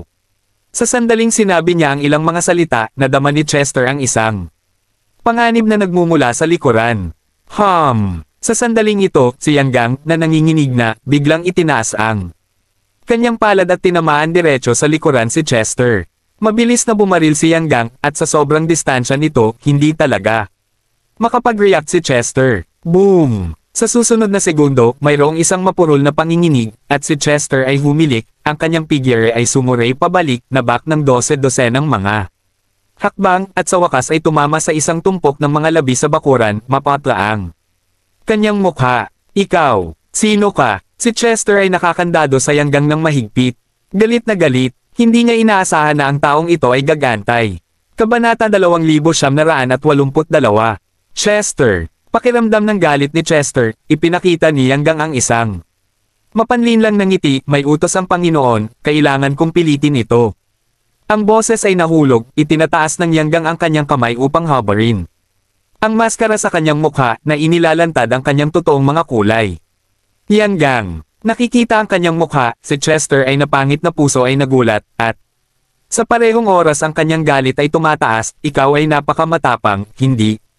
Inaasahang inatake mo ako. Ang Yanggang na ito ay orihinal na isang maliit na pinuno sa ilalim ng mahabang buhay Holchester ay hindi nagawang gamitin muli si Chester dahil sa kanyang hindi wastong kaisipan. Tumawag ka, nararamdaman ang galit ni Chester, malinaw na nabalisa si Yanggang, ngunit nagtamo pa rin siya ng lakas ng loob na sabihin, Chester, hindi na ikaw ang master ng eternal life, huwag kang magpalabas sa harap ko. Naririnig ito, sumimangot si Chester. Malamig na sinabi mong may. Utos ang Hallmaster, sino ang bagong Hallmaster? Hula. Pagkabagsak ng boses, narinig ko ang mga yabag na nagmumula sa labas ng patio, at pagkatapos ay 12 ng mga numero ang lumakad mabilis na pagpasok. Ang pagpasok, ang ulo, nakasuot ng puting gown, ay hindi mailalarawan ang sigla. Ito ang puting kabayo. Ikaw ba? Pagkakita ng puting kabayo, ang mga mata ni Chester ay agad na pula, at hindi niya maitago ang kanyang panloob na galit, puting kabayo. Bastard ka! Naglakas loob kang magpadala ng isang tao na umatake sa akin. Sa simula ng organisasyong What Iyan, ang puting kabayo ay nagtaksil kay Chester. Isang lihim na atake ng sorpresa, ay naging sanhi ng pagkahulog ni Chester sa kailaliman, at pagkatapos ay naligaw sa paraan ng paggabay sa kaluluwa, at pinilit na tawaging messenger ng Pluto, tinawag isang pangan sa ilalim ng Pluto. Pagkatapos nito, pinik ni Chester ang utos ni Pluto na pakawalan ang mga pangunahing sekta, dumanas ng iba't ibang pagpapahirap, at sa wakas ay ipinadala sa Purgatorio. Masasabing ang lahat ng kanyang kasalukuyang sitwasyon ay sanhi ng puting kabayo. Hoy! Nahaharap sa Chester na galit ni Baima ay hindi biglang pagkatakot sa lahat, at sinabi na may isang ngiti. Chester, ikaw ay talagang patay, hindi ay namatay kapag ikaw kumatok ka pababa sa bangin. Alam mo, para sa iyo ang sanhi ng kamatayan, pinagsikapan kung itulak ang lahat kay Zhangju. Inisip ng buong palasyo ng Changsheng na pinatay ka ni Zhangju, kaya't sinubukan kong patayin si Zhangju upang suportahan nila ako bilang Panginoon. Sino ang nakakaalam na nakaligtas ka sa isang sakuna, sabihin mo sa akin. Ano ang dapat kong gawin? Matapos ang huling pangungusap, ang mukha ni Baima ay puno ng kahihiyan. Ano? Pinatay niya si Zhangju. Narinig ito, nagulat si Chester, at kasabay nito ay galit na galit siya. Sumigaw siya ng galit, White Horse, nagawa mo ang mga sumusunod na krimen upang sakupin ang posisyon ng Panginoon, at hindi takot sa kulog at welga. Si Chester sa oras na ito, nanginginig sa galit, alam ko ito noong unang panahon, nang una akong naging Panginoon ng palasyo, dapat kong alisin ang puting kabayo na ito. Mapangahas. Sa sandaling bumagsak ang boses, si Yang Gang ay lumabas at sinaway si Chester na galit, maglakas loob na makipag-usap sa master ng hall na tulad nito at maghanap ng kamatayan. Nang sinabi niya ito, ang Yang Gang ay sobrang mayabang, kaunti fox at isang tigre. Poster ng mga tao. Nang si Chester ay Panginoon ng palasyo, ang Yang Gang ay hindi na ginamit. Muli, ngayon, nang maging master ng palasyo si Baima, agad siyang napromosyon. Sa makatuwid, sa puso ni Yang Gang, labis siyang nagpapasalamat sa Baima, at natural. Nasusubukan niya ang lahat upang masiyawan siya. Tumawag ka, hindi pinansin ni Chester si Yang Gang, ngunit tumingin sa paligid. Nakita ko na ang lahat ng mga taong ito sa paligid ay mga crony ni Baima. Ngunit si Chester ay hindi gulat sa lahat. Sa oras na ito, si Baima ay tinatimad na magsalita ng kalokohan, at ninisyon si Chester, Chestet, hayaan mong makatakas ka sa huling oras, sa pagkakataong ito ay hindi ka maswerte. Si Chester ay hindi namatay, at ang kanyang posisyon tulad ng Panginoon ng palasyo ay hindi matatag. Nang bumagsak ang boses, kumislap ang figure ng puting kabayo, hinihimok ng panloob na puwersa, at diretsong sumugod patungo kay Chester. Gusto mo akong patayin, natatakot ako na wala akong kakayahang ito. Biro ni Chester, at biglang itinaas ang kanyang mga kamay. Tumawag ka. Kabanata 2983. Sa isang iglap, ang paligid ng hangin ay mabilis na nagbaluktot, at pagkatapos, isang marahas na puwersa ang nagpalabas ng isang anino ng espada, at sumabog patungo sa nagmamadaling puting kabayo. Nang makita si Jianying na sumisigaw, malamig na humirit si Baima, hindi kumapigilan. Chester, hindi ako ang puting kabayo dati, tingnan ang malinaw. Nang bumagsak ang boses, narinig ko ang isang pagklik, at isang higanteng palakol ay hinigpitin sa pamamagitan ng puting kabayo. Sa kamay, ang higanteng palakol ay nagniningning na may gininto ang ilaw, tulad ng isang nakapapaso na araw sa gabi. Ito ay ang Sky Open Axe. Ano? Nang makita ang bukas na palakol, si Chester ay nagulat. Ang walang kapantay na sandatang mahika na ito ay talagang nasa kanyang mga kamay. Sa sandaling ito ay natigilan ako, nakita ko ang puting kabayo na biglang itinaas ang kanyang kamay na may alon, at isang gininto ang ilaw ang sumabog mula sa palakol na pinunit ang mundo. Boom! Nakipagbanggaan at isang marahas na aura ang sumabog. Pagkatapos, direktang, natalo si Jianying, naging isang after image, at nawala sa gabi. Galit, nang makita ang eksenang ito, si Chester ay nagulat at nagalit, puno ng pagkabigla. Ang lakas ng palakol na pambukas ng palakol na ito ay talagang sumisindek. Ang anino ng tibak na kanyang kinendisyon sa loob ng siyam na estado ng kontinente. May napakakaunting mga tao na maaaring pigilan ito, ngunit natalo ito ng palakol na. Palakol na ito, masyadong malakas, di ba? Chester, ang puting kabayo na figure ay nagmamalaki sa hangin na may isang smug na mukha. Nakatingin kay Chester at sinabi, ngayon ay nasa isang sakuna ka, walang sino mang makapagligtas sa iyo, maaari kang mamatay. Nang bumagsak ang boses, mahigpit na sineksik ng puting kabayo ang palakol sa kalangitan, at ang kanyang figure ay tulad ng isang daloy ng ilaw, direktang sumugod sa Chester. Kahit na mamatay ka, dadalhin kita sa libing.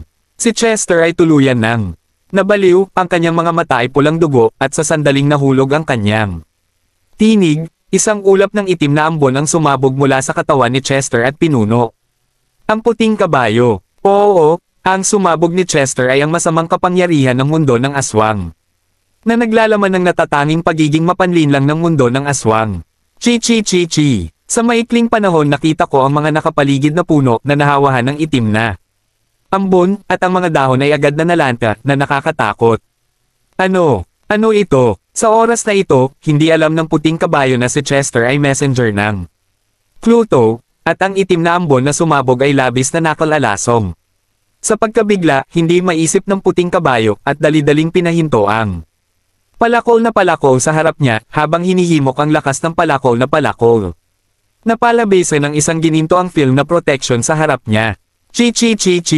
Ang itim na ambon ay lumapit at tumama sa protection na pelikula, na gumagawa ng isang tunog ng kaagnasan, ngunit sa halip na matuno ang protection na pelikula, na block ito. Pinag-uusapan, ang mga ordinaryong sandata ay maaaring mapuksa ng itim na ambon na ito noon pa man, ngunit ang Sky Open Axe ay isang walang kapantay na sandata.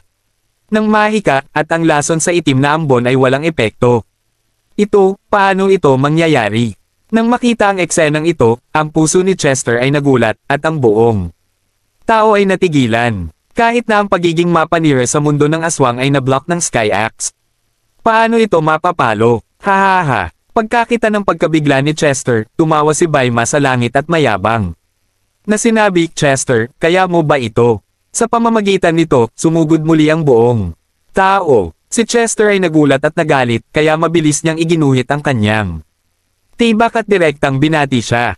Dang! Sa sumunod na segundo, ang mahabang tibak at ang palakol na nagbubukas ng kalangitan ay bumangga ng isang malakas na ingay, at si Chester ay direktang nabigla.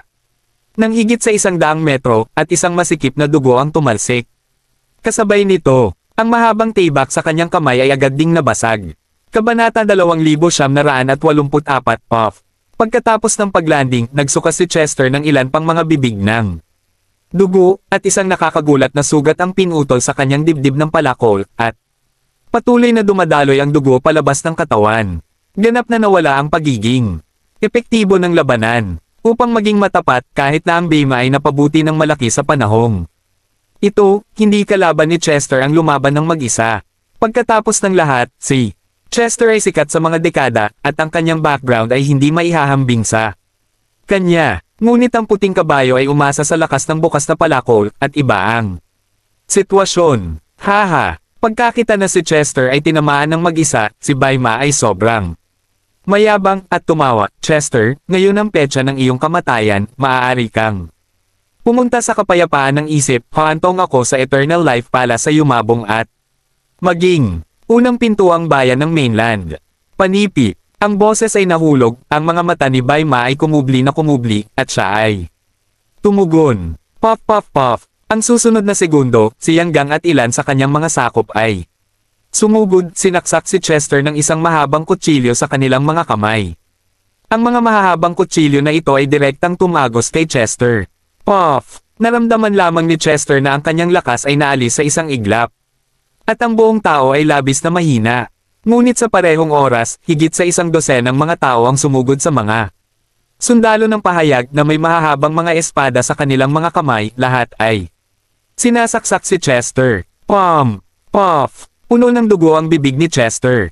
Tila sinaksak siya sa pugad ng sungay. Nakita ang eksenang ito, nagpakita si Bayman ng isang malupit na ngiti. Nakikita ka ni Chester na buhay ka pa rin sa oras na ito. Hanggat natatanggol mo si Chester, wala ka ng anumang mga alalahanin. Ngunit ang sumunod na eksena ay lubos na ikinagulat ni Bayma. Nakita ko na si Chester ay natabunan ng dugo at tumayo ng umiiling. Dapat mong malaman na ang karamihan sa mga tao ay mamamatay kung nakatanggap sila ng gayong matinding pinsala, ngunit malinaw na nakikita ni Bayma na si Chester ay walang palatandaan ng kamatayan. Paano ito nangyari? Sa oras na ito, hindi alam ni Bayma na sina Chester at Pluto ay may isang kontrata sa kaluluwa, at hindi sila isang buhay na tao. Walang sino man sa mainland continent ang talagang makakapatay sa kanya. Sa parehong oras, si Yang at lahat ng tao sa paligid niya ay labis ding nabigla. Ito ba ay isang tao pa rin kung siya ay nabubuhay pa pagkatapos ng isang seryosong pinsala? Hallmaster, sa susunod na segundo, hindi mapigilan ni Yang ang paglunok ng kanyang laway, at maingat na sinabi, ano ang gagawin? I-lock mo muna siya. Lihim na kumunat ang noo ni Bayma, at hindi na makapag-isip ng ibang paraan sa isang saglit. Naisip ito ni Bayma, nagpunta muna sa South Cloud Imperial City, at pagkatapos ay nag-iisip ng isang paraan upang makitungo kay Chester. Nang bumagsak ang boses, si Yang at maraming mga sakop ay nagmadali na ikulong si Chester sa isang hala na bakal, pagkatapos ay tinakpan ito ng isang itim na tela, dinala ang bakal na hala sa isang kotse, mabilis na umalis, at nawala sa gabi sa isang kisap mata. Tuldok tuldok tuldok tuldok tuldok tuldok tuldok. Sa kabilang panig, Nanyon Imperial City. Sa kakahuyan sa labas ng lungsod ng Imperial, nakatayo roon sina Daryl at Sarah, na tinitingnan ang mga kondisyon sa loob ng lungsod ng Imperial. Nakita ko na ang iba't ibang mga puwersa ng sekta ng mainland ay sunod-sunod na nagbuhos sa lungsod ng Imperial, na ginagawang mas buhay ang orihinal na maunlad na lungsod ng Imperial. Sa napakaraming puwersa sa arena, nagpadala rin ang emperador ng mga gwardya upang mapanatili ang kaayusan. Tumawag ka. Nang makita ito, lihim na nakasimangot si Daryl. Sa napakaraming gwardya na nagpapatrolya, hindi ba madali ang makita siya? Nang mag-isa kung pumasok siya ng ganito. Nang makita ang ekspresyon ni Daryl, hindi mapigilan ni Sarah na tumawa. Kapatid, nag-aalala ka ba kung paano makapasok sa lungsod ng Imperial? Huwag mag-alala, may paraan ako. Kumuha si Sarah ng isang espesyal na pulbos mula sa kanyang katawan at pinahid ito sa mukha ni Daryl. Si Sarah ay nag-iisang inapo ng libo-libong mukha.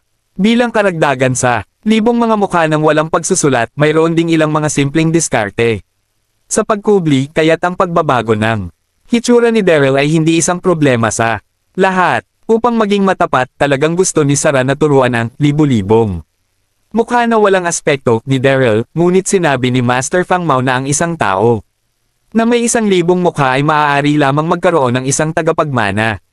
Sa oras na ito, ang mga panuntunang iniwan ng Patriarch. Sige, pagkalipas ng ilang segundo, pumalakpak si Sarah sa kanyang mga kamay at nakangiting. Sinabi, kapatid, maaari kang tumingin sa salamin. Matapos bumagsak ang boses, inabot niya ang salamin. Kabanata 2985. Pakawalan mo ako. Bilang isang resulta, si Daryl ay tumingin sa salamin at natigilan. Ang kanyang hitsura ay ganap na nagbago, at walang palatandaan na magkaila. Ang disguise ng taong ito na may 1,000 mukha ay masyadong banayad. Ito ay halos maihahambing kay Hirong-san.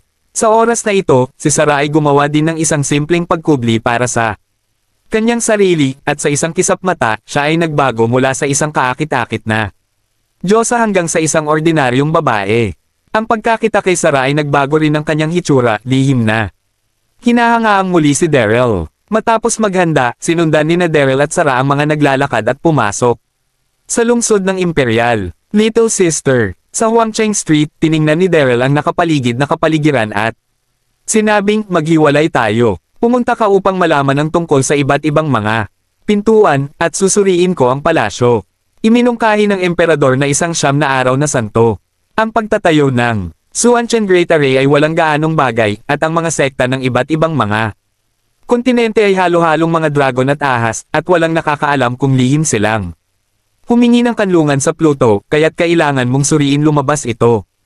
Tumanggaw si Sarah, at nagpunta upang siyasatin ang sitwasyon.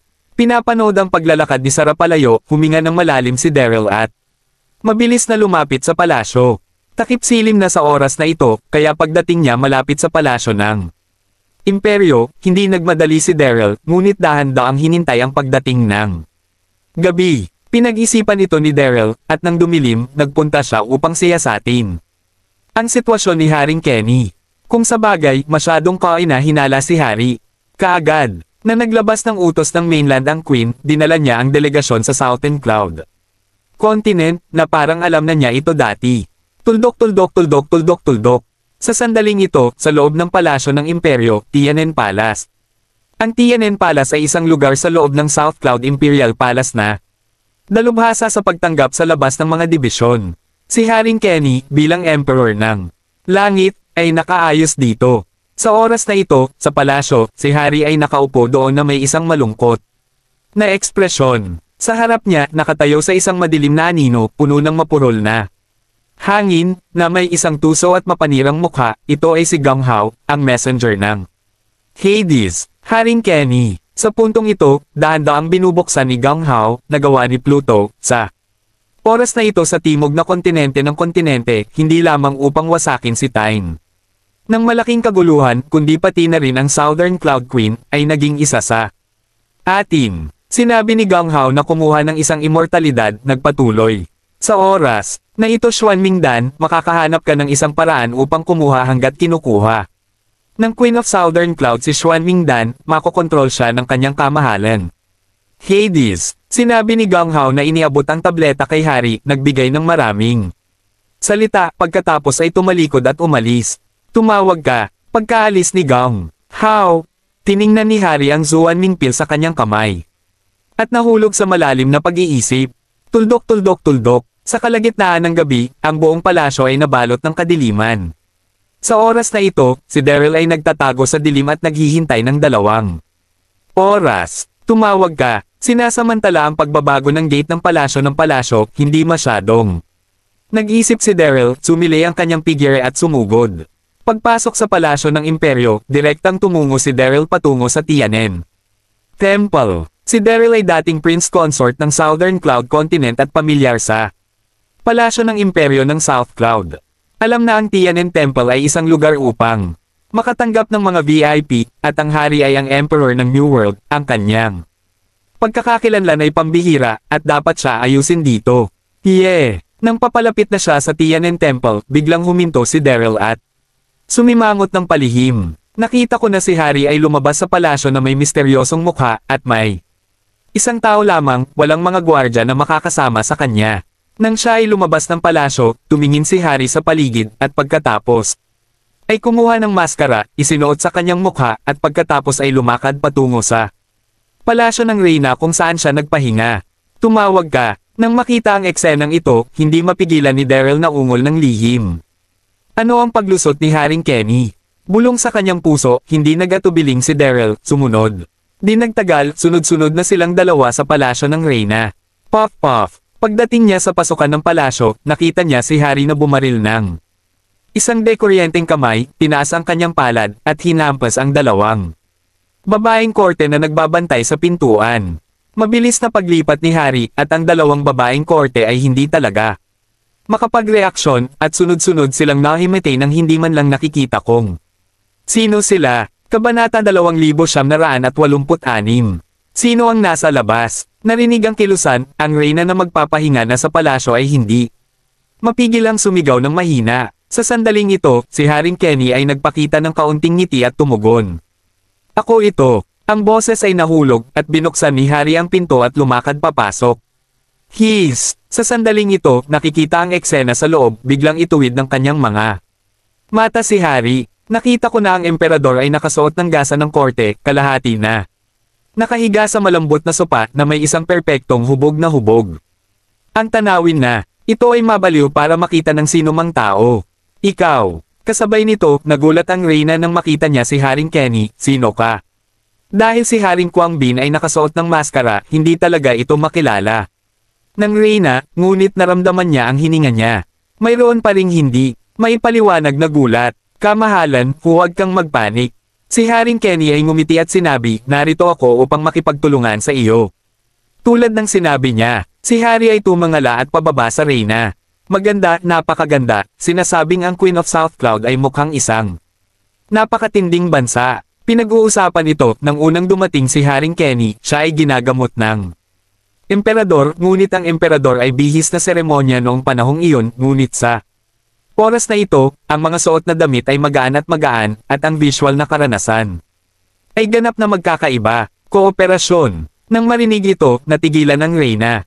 Bang! Sa sandaling ito, habang nanginginig ang reyna, ang figure ni Haring Kenny ay kumislap at direktang sumugod, itinaas ang kanyang kamay upang pigilan ang punto ng acupuncture ng emperador. Sa isang sandali, nanginginig ang katawan ng reyna at hindi makagalaw. Sa susunod na segundo, naglabas si Haring Kenny ng isang pakete ng pulbos mula sa kanyang katawan at iwiwisek ito sa mukha ng emperador.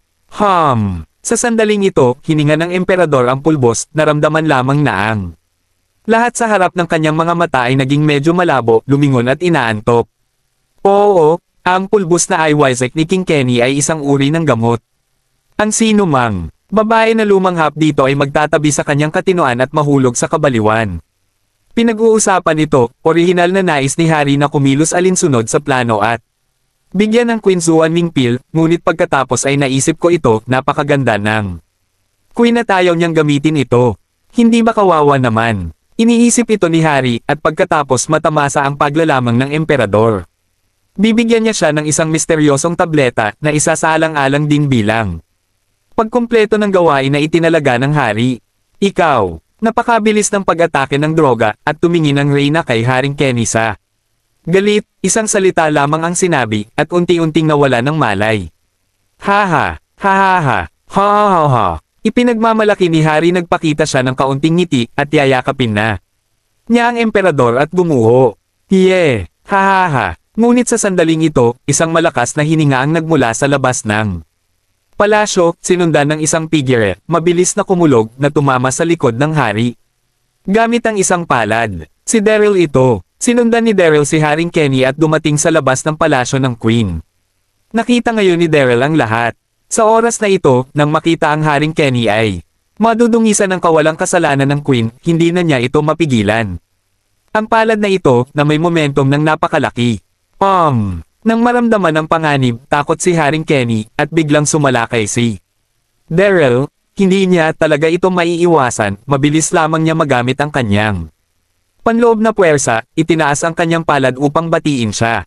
Boom! Ang dalawang palad ay hinawakan, at may isang mapurol na panginginig, at ang buong silid tulugan ay tila nanginginig. Sa sandaling ito, naramdaman lamang ni Daryl ang dugo sa kanyang katawan na namumutla, mapatla ang kanyang mukha, at umatras ang kanyang katawan ng maraming hakbang. Isang araw lamang ang layo, ang King Kenny na ito ay napabuti. Sa parehong oras, si Harry ay sumuray pabalik, at sa wakas ay bumagsak sa isang haligi bago pinatatag ang kanyang figure, nagtataka kay Daryl. Sino ang taong ito? Ang kanyang lakas ay napakasindek. Si Daryl ay binago ni Sarah, at hindi ito kailanman makilala ni Harry. Haring Kenny, napakatapang mo. Kung nais mong madungisan ang Queen, hindi ka natatakot na maihayag ang mga bagay, at hindi ka babalik sa New World Continent. Daryl sneered and mocked, Kabanata 2987. Ginamit ni Daryl ang kanyang ventriloquist at ang kanyang boses ay namamaos. Pinag-uusapan kung saan, ayaw itago ni Daryl ang kanyang pagkakakilanlan. Ngunit hindi niya malaman ang sikreto ni Harry, kaya maaari lamang siyang magpanggap. Nang makita ang iba pang partido na biglang isiwalat ang kanyang pagkakakilanlan, ang puso ni Haring Kenny ay laking gulat, at siya ay galit na galit. At gulat, ano ang Harry, inamin mo ang maling tao. Sa susunod na segundo, malamig na sinabi ni Harry, at sa sandaling bumagsak ang boses, itinaas niya ang kanyang kamay at kumaway, at biglang isang itim na ambon ang pumuno sa buong palasyo. Pakiramdam ang lason sa itim na ambon, hindi naglakas loob na lumapit si Daryl, at hindi na malayang napaatras. Whoosh! Pagkuha ng pagkakataong ito, hindi nagatubiling si Harry, tumalikod at sumugod palabas ng silid tulugan, mawala sa gabi. Upang maging matapat, Harry ay hindi nais na napahiya, ngunit nahulaan ng Ibang partido ang kanyang pagkakakilanlan at nagpatuloy na nakikipaglaban sa kanya. Hindi maiwasan na maakit niya ang mga gwardya. Pagdating ng oras, huli na para sa. Umalis na siya. Ginawa mo. Pinapanood ang pagtakas ni Haring Kenny, lihim na sumimangot si Daryl, inis. Nainis. Sa oras na ito, nais na habulin ni Daryl, ngunit siya ay palusot sa palasyo. At hindi mailantad. Tumawag ka. Sa sumunod na segundo, huminga ng malalim si Daryl, ikaniling ang kanyang ulo upang tumingin, at nakita ang emperador na nakahiga doon, na mula ang maganda. Niyang mukha, mahinang nanginginig ang kanyang maesla na katawan, mukhang napakasakit. Emperor Xian, ikaw ba yan? Sa sandaling ito, ang mga mata ng Reyna ay malabo, tumingin siya kaagad kay Daryl, at marahang sinabi, matapos ang maraming taon, sa wakas ay bumalik ka upang makita ako. Alam mo ba kung gaano kita namimiss sa maraming araw at gabi? Panipi, sa ilalim ng pagpapasigla ng gamot, ang emperador sa oras na ito ay nawala. Sa isip at may mga guni-guni. Damn it, narinig ito, hindi makatawa o umiyak si Daryl, anong uri ng gamot ang ginamit ni Haring Kenny upang gawing guni-guni ang Reyna. Sa pag-iisip tungkol dito, magsasalita na sana si Daryl. Emperor Xian. Ngunit sa sandaling ito, nang hindi hinihintay ang pagsasalita ni Daryl, sumisigaw ang emperador, at agad na tumalon sa kanyang mga braso at hinakap siya ng mahigpit. Emperor Xian, miss na kita, manatili ka sa akin, okay? Panipi, his. Sa sandaling ito, nang maramdaman ang sumasamang temperatura ng maeslan na katawan ng emperador, hindi mapigilan ni Daryl na huminga, at ang buong tao ay nabulag din. Lalo na nang yakapin siya ng mahigpit ng emperador, naramdaman lamang ni Daryl na umuungos ang utak niya sa kakaibang ilaw na samyo sa kanyang katawan. Kamahalan. Pagkatapos ng higit sa 10 segundo, nagreaksyon si Daryl at hindi mapigil ang marahang sinabi, kamahalan, dapat kang maging mas alerto. Gayunpaman, tila hindi ito narinig ng Queen, ngunit kumapit siya sa mahigpit. Siya at yamakap palalo. Mahigpit. Ang Emperor sa oras na ito, sa ilalim ng simula ng mga epekto ng gamot, ang kanyang buong tao ay tuluyan nang nawala sa isip niya. Queen, you. Medyo balisa si Daryl at malapit na siyang makalaya, ngunit itinaas ng emperador ang kanyang kamay at tinapik si Daryl ng 2 beses upang may silang kanyang mga points sa acupuncture.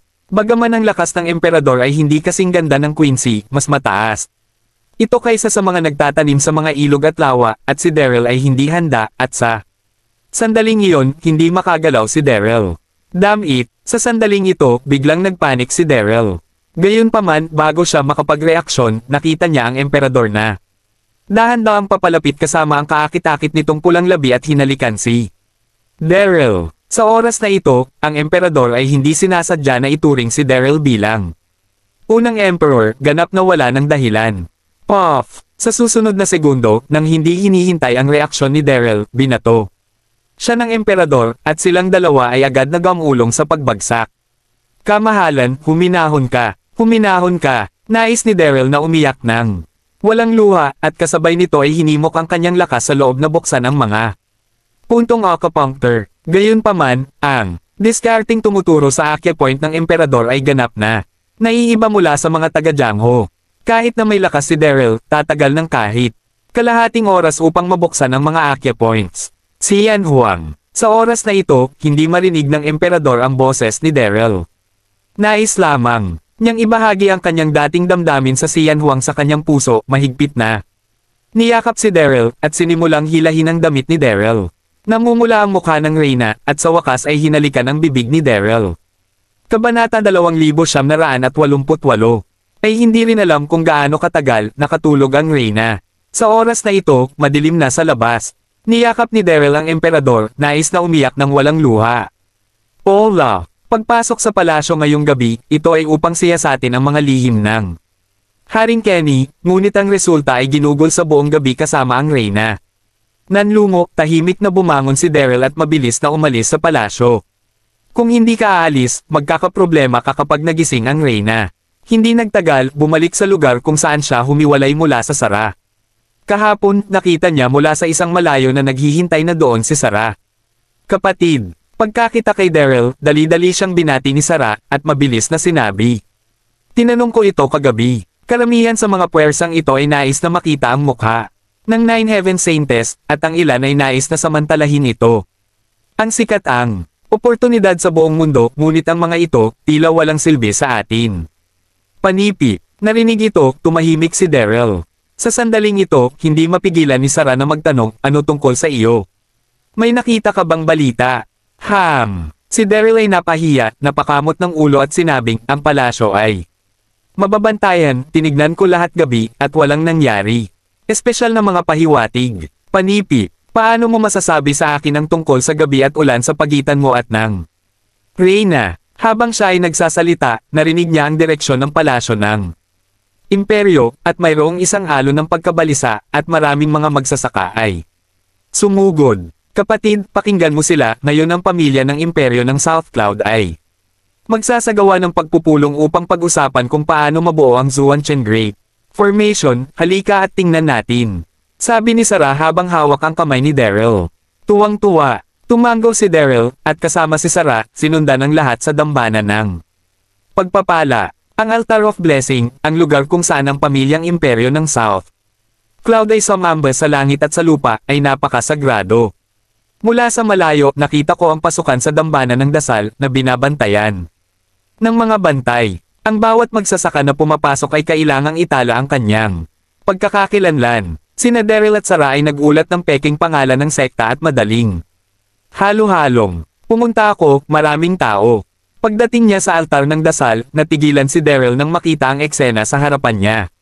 Nakita ko na sa gitna ng parisukat ng Altar of Blessing, isang malaking plataporma ang itinayo, labis na solemna, at sa paligid ng platform, lahat ng mga upuan ay naayos. Sa oras na ito, ang mga upuang ito ay masikip na sa mga tao. Mula sa isang distansya, ang kadiliman ay napakalaki, ito ay kamangha-manghang. Nakita ni Daryl na maraming pamilyar na figure ang nakaupo sa mga upuang ito. Greatest Continent, ang sikat na sword villa sa Yellow Sea Continent. Wudang, Shaolin at iba pa sa Earth Circle Continent. Sa sandaling ito, natigilan si Daryl nang makita ang pamilyar na figure. Nakita ko iyon sa isang upuang hindi kalayuan, ang puting kabayo ay nakaupo doon, na may maluwag na ekspresyon.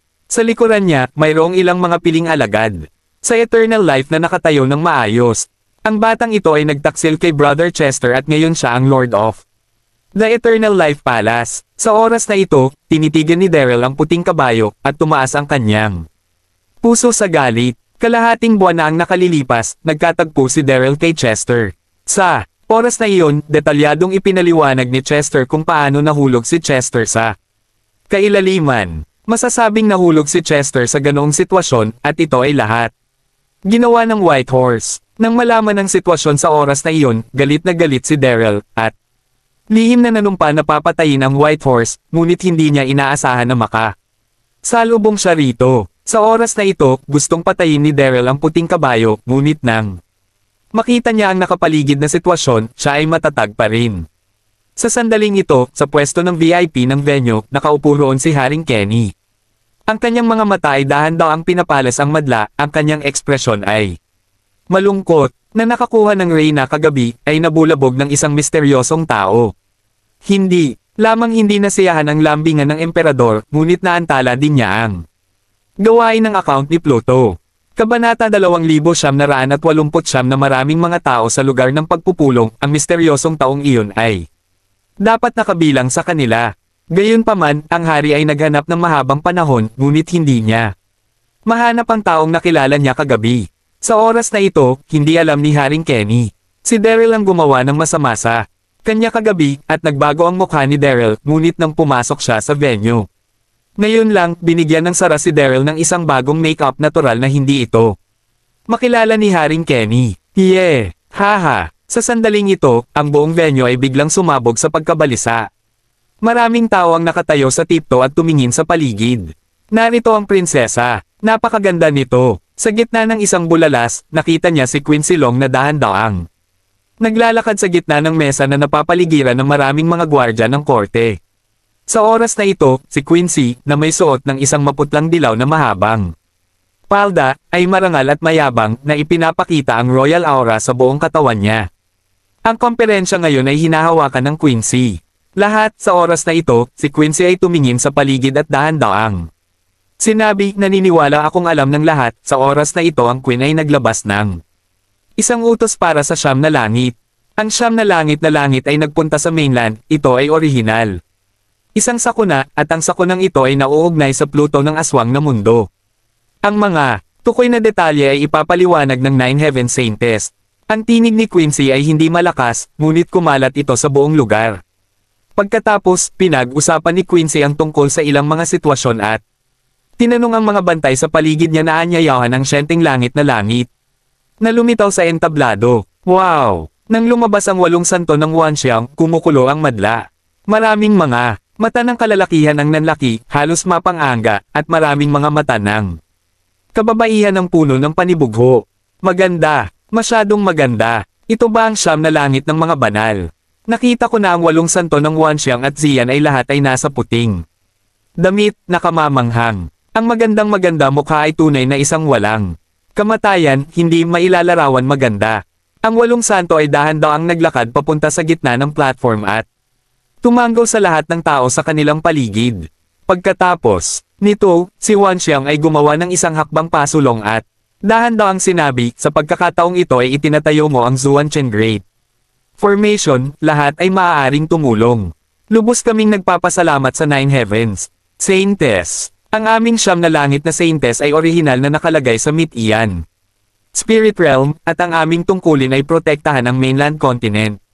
Balanse, hindi ko alam na ambisyoso si Pluto. Sa sumunod na 10 minuto, detalyadong ipinaliwanag ni Wanxiang ang sitwasyon. Sa pagtatapos, si Wanxiang ay tumingin sa paligid at nagpatuloy, ngayon. Ang kapangyarihan ni Pluto ay tumagos kay mainland. Upang maiwasan siya na malason. Ang mga nabubuhay, dapat tayong bumalik sa kaharian ng Diyos sa lalong madaling panahon. Sa makatuwid, ang usapin ng ang Zuanchen Great Array, walang oras upang maantala, panipi. Wow! Nang marinig ito, ang lahat ng mga pangunahing puwersa ng sekta sa tanawin ay nagkatinginan at nagulat. Ang sinabi ni Wanxiang ay higit na lumampas sa kanilang kaalaman. Pluto, God's Domain. Ang mga bagay na ito na maririnig lamang sa mga sinaunang libro at alamat, talagang mayroon. Tahimik. Para sa isang sandali, ang buong dambana ng panalangin ay tahimik. At ang isang patak ng karayom ay maririnig ng malinaw. Nagulat ang lahat, hindi makapagpabagal ng mahabang panahon. Sa sandaling ito, lihim na huminga din si Daryl ng maluwag. Ang mahiwagang insenso na santo ay inihayag ang bagay na ito, na kapaki-pakinabang at hindi nakakasama sa kontinente ng mainland. Pagkatapos ng lahat, maraming bagay ang nagawa ni Pluto, at maraming tao ang itinatago sa kadiliman. Ngayong alam ito ng lahat ng mga kontinente, maaari silang magkaisa at labanan laban kay Pluto. Haha! Gayunpaman, sa oras na ito, nakaupo doon sa malapad na Hari Ping, biglang tumawa, tumayo at malakas. Ano ang 9 na araw, Ginoo, huwag makinig sa babaeng ito na may kakayahang manligaw ng mga tao. Sinabi, Haring Kenny ay dahan-daang lumabas, ang kanyang paningin ay dahan-daang tumakip kay Wanxiang at sa 8 mga santo ng Xian, na nagsasalita. Nang salita, hindi ka naman 9 na araw ng mga santo, kaya huwag kang magpanggap. Ano? Narinig ito, natigilan ang lahat ng madla. Kasabay nito, isa-isa nilang tiningnan ang 8 santo ng Wanxiang na may pag-aalangan sa kanilang mga mata. Kabanata 2990. Wow! Ang boses ay nahulog, at ang madla ay nasa isang kaguluhan. Fake Nine Heaven Saintess. Ito. Kasabay nito, nagbago rin sina Wanxiang at Xian ng kanilang magagandang mukha, at ang kanilang mga mata ay nakakandado sa Haring Kenny sa galit. Anong kalokohan ang pinag-uusapan ng Emperor na ito ng New World Continent? Ang Saintess of the Nine Heavens ay walang mga hinaing at walang sama ng loob sa kanya, kaya bakit niya siya sisirain sa publiko? Tumawag ka. Sa sandaling ito, nakasimangot si Daryl at huminga ng malalim. Ang hari ay talagang may problema. Una, palusot siya sa palasyo ng Reyna. Kagabi at sinubukang gumawa ng pagkakamali. Ngayon sinabi niya sa publiko na ang Nine Heaven Saint ay peke. Mukhang talagang sumilong siya sa Pluto. Malaki na kapatid. Si Sarah sa tabi niya na nakakunot din ang kanyang mga kilay, ay hindi mapigil ang sabihin, ano ang gagawin ng hari. Bakit mo nasabi na ang Nine Heaven Saint ay huwad? Daryl lihim na huminga ng maluwag at bumulong, hindi ko alam, panoorin muna natin ang mga pagbabago sa entablado sa oras na ito. The Majesty of New World. Sa oras na ito, si Wan Xiang ang unang nagreaksyon at nasabing, hindi ka nais-nais kay Haring Kenny, bakit mo sinabi na? Kami ay isang huwad na siyam na langit. Bilang pinuno ng Continental ng New World, dapat mong malaman, ano ang mga kahihinatnan ng nakakahamak na paninirang. Puri, panipit, galit na galit si Wan Xiang nang sabihin niya ito. Sa parehong oras, tumingin din si Ziyan kay Hari. Kamahalan. Sa parehong oras, ang Quincy ay lumakad din at hindi mapigil ang sabihin. Oo, ang 8 mga banal na ito ay natipon sa South Cloud Imperial City 3 araw na ang nakakalipas, at napakalinaw nila tungkol sa mga gawain ng domain ng Diyos at ang langit ng langit, could it be fake? Panipi. Ang magandang mukha ni Quincy ay puno din ng mga katanungan ng sabihin niya ito. Sa pagsasalita tungkol dito, ang Quincy ay palaging may masamang impression kay King Kenny. Noong nakaraan, ang New World Imperial Family ay nagsagawa ng isang pagpupulong para kay Yvette. Sa araw ng finals, biglang lumitaw si Hari at pinatay ang Emperor sa sakupin ng trono. Iba't ibang mga sekta, masasabing ito ay isang tao na walang ginawa upang makamit ang isang wakas. At ngayon, sa harap ng mga bayani ng mainland, sinabi niya na ang siyam na langit na santo ay peke. Alam mo, ang 8 santo na ito ay naaprubahan ng Emperador. Kung sila ay peke, hindi ba magiging berwan ang pamilya ng imperyo ng South Cloud? Prinsesa, sa harap ng paningin ng lahat, si Haring Kenny ay bahagyang ngumiti, at sinabi kay Quincy, totoo ang sinabi ko, ikaw at ang Reyna ay niloko nila. Sa oras na ito, mukhang seryoso si Hari. Ang kanyang misyon sa oras na ito ay upang maiwasan ang paglikha ng Zuan-Chen Great Formation, kaya natural na kinailangan niyang gawin ang lahat ng uri ng mga paraan upang mapanglo ang 9 Heaven Saint. Ha! Sa sandaling ito, sa wakas ay hindi ito mapigilan ni Ziyan, at sinabi sa Hari ng patuloy mong sinasabi na hindi kami ang totoong siyam na langit na banal. Anong katibayan ang mayroon ka? Naririnig ito, maraming tao sa madlalihim na tumango.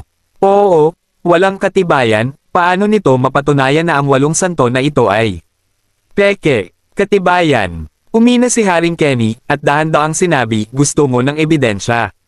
Okay, pagkatapos sasabihin ko sa iyo, kalahating buwan na ang nakalilipas, isang babae na nagangkin na Saintess ng Orchid ang lumapit sa Imperial Palace at humingi ng tulong, ngunit nakita ko ito.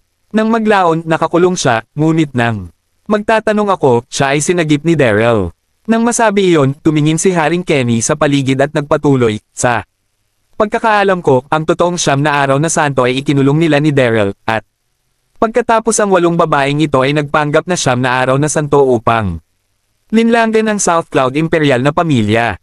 Tulad ng time na nais nilang bumuo ng isang malaking kaguluhan, ang layunin ay hindi ibalik ang domain ng Diyos, ngunit upang samantalahin ang malaking kaguluhan na ito upang bitagin ang mga pangunahing sekta ni mainland. Ito ay isang sabuatan, isang pagsasabuatan upang mangibabaw ang mainland. Sa huli, si Hari ay mukhang nasa sabik at naiimpluwensyahan, ngunit ang kanyang mga mata ay kumislap sa tuso. Haha, narinig ito, ang buong venue ay sumabog bigla, lahat ay bumulong at nagsasalita, laking gulat. Maraming salamat po, mga kamaster. Paki-subscribe and hit the notification bell para sa susunod nating kabanata.